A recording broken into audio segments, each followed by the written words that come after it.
किसके राम किसके राम।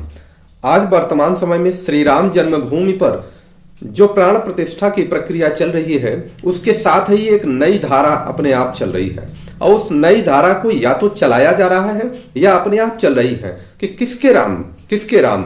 मैं तो कहता हूं कि मेरे राम, तेरे राम, सबके राम, हम सबके राम। बहुत सी बातें इस प्रकार की समाज में भी चल रही है, परंतु उसमें कुछ लोगों का अपना अपना मत है। कुछ लोग या कुछ संगठन ऐसे हैं कि जो राम को एक तरह से कहा जाए कि हथिया लेना चाहते हैं कि ये मेरे राम। परंतु उनको ये भी याद रखना होगा कि कहीं उनके इस प्रक्रिया से सनातन को नुकसान न पहुंचे। सनातन को नुकसान किस प्रकार से पहुंचेगा, क्योंकि राम तो किसके हैं ये सभी लोग जानते हैं। भाव कुभाव अरख अलख हूं, नाम जपत मंगल दिसरसु।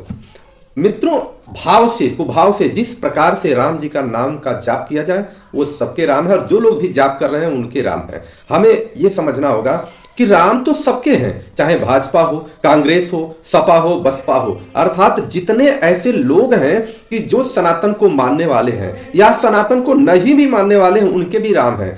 क्योंकि श्री रामचरितमानस या राम जी के ऊपर जो वर्णन करने वाले लोग हैं, इस बात को सत्यापित करते हैं कि ये तो सकल ब्रह्मांड प्रभु श्री रामचंद्र जी का ही है। पूरा ब्रह्मांड उन्हीं का ही है। उसमें जितने भी जड़ चेतन जीव जितने भी हैं, सबके सब राम के ही हैं। तो फिर राम किसके हैं, इस पर चिंतन करना है। लेकिन आज वर्तमान परिदृश्य में यह देखने को मिल रहा है कि सनातन को मजबूत करने वाले लोग कहीं न कहीं सनातन पर ही चोट पहुंचा दे रहे हैं। उसका कारण यह है कि हम राजनीतिक विद्वेष के कारण अगर हम इस बात को केवल कहना शुरू कर दें कि फला व्यक्ति राम मंदिर के प्राण प्रतिष्ठा में नहीं आ सकता, या श्री राम मंदिर का दर्शन करने नहीं आ सकता, या सपा वाले नहीं आ सकते, या भाजपा वाले नहीं आ सकते, या बसपा वाले नहीं आ सकते, कौन है जिस प्रकार से हम इसका वर्णन करते हैं, इसको बहुत ही गहराई से चिंतन करने की आवश्यकता है कि क्यों नहीं आ सकते। अब आप सोचिए कि भारतीय जनता पार्टी, जिसमें लगभग 38 से 40% वोट या 45% वोट है, जिसमें 45% वोट जो मिलता है, और उसमें जो श्री राम जी के भक्त होंगे, जो सनातनी कहे जाते होंगे, वो मानकर चलिए कि 38% होंगे। अर्थात जो 100% सनातनी है, हिंदू धर्म को मानने वाला है, उसमें 38% लोगों ने ही भारतीय जनता पार्टी को वोट दिया है।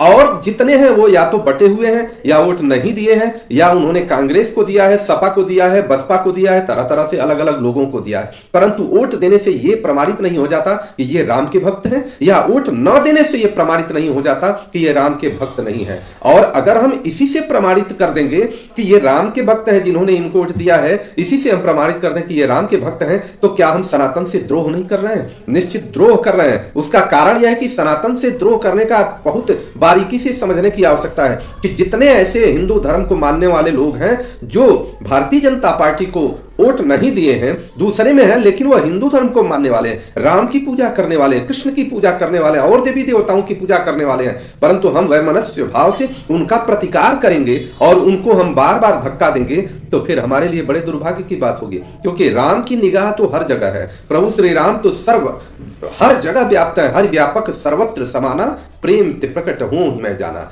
अब ये सोचना है कि बहुत ऐसी बात आती है कि जिन्होंने राम मंदिर पर कार सेवकों के ऊपर गोली चलवाई, वो आज मंदिर जाने का न्योता मांग रहे हैं। अरे न्योता इसलिए मांग रहे हैं कि जिन्होंने कार सेवकों पर गोली चलवाई, उनको उनके मरने के तुरंत बाद पद्मश्री से नवाजा गया, या पद्म विभूषण जो भी कहा जाए, माने उत्तम पुरस्कार से नवाजा गया, तो उनके वंशज उनके न्योता नहीं मांगेंगे?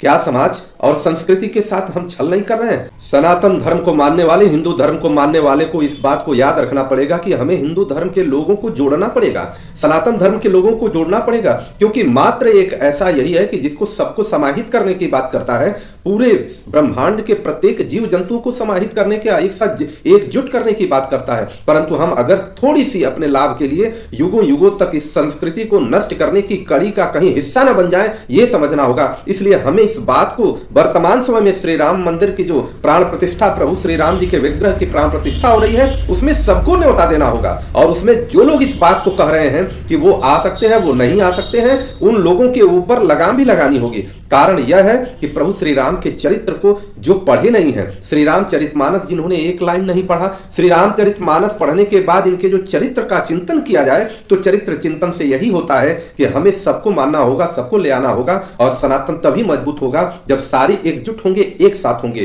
कहीं हम राजनीतिक द्रोह के कारण या कहीं राजनीतिक विद्वेषता के कारण या राजनीतिक दुराव के कारण हिंदू धर्म के ऊपर कुठाराघात न कर दें, और जिसका पीढ़ी अगली पीढ़ी ही नहीं कई पीढ़ियां उसको भुगतेंगी, और भुगतेंगी तो उसका दंड प्रभु श्री राम देंगे। राम के ऊपर कुछ भी नहीं है, ये आप सबको समझना पड़ेगा। इसलिए जो भी जिम्मेदार पर्सन है, जिम्मेदार लोग हैं जो श्री राम मंदिर की स्थापना में महत्वपूर्ण है, उनको इस बात पर समाचार पत्रों में सामने आकर के कहना चाहिए कि ये राम मंदिर सबका है, सबके लिए है।